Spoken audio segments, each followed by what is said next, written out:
Nagdulot ng pangamba sa buong mundo ang pagpapabomba ni US President Donald Trump sa 3 nuclear sites ng Iran.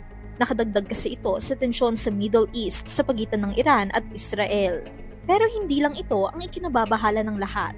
Posible kasing ipasara ng gobyerno ng Iran ang Strait of Hormuz, ang itinuturing na pinakaimportanteng waterway sa kalakalan ng langis. Dito kasi dumadaan ang nasa 1/5 ng kabuuang langis na kinukonsumo ng buong mundo, ayon sa US Energy Information Administration o EIA.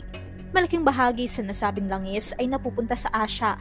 Noong 2024, ang mga bansang China, India, Japan at South Korea ang top destinations ng krudo na dumadaan sa Hormuz Strait. Inaprubahan na ng Iranian Parliament ang panukalang pagpapasara nito matapos ang ginawang pag-atake ng Amerika.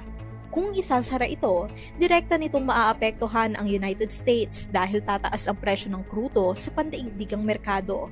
Kasunod ito ng pagtaas ng presyo ng mga kalakal at pangunahing bilihin. Maging ang administrasyon ni President Ferdinand Marcos Jr. ay nababahala kung sakaling matuloy ito. Sa press briefing ng Malacanang ngayong Martes, sinabi ni Department of Energy Officer in Charge Sharon Garin na maituturing itong worst-case scenario na posibleng magpataas ng presyo ng krudo, mga bilihin at serbisyo sa bansa.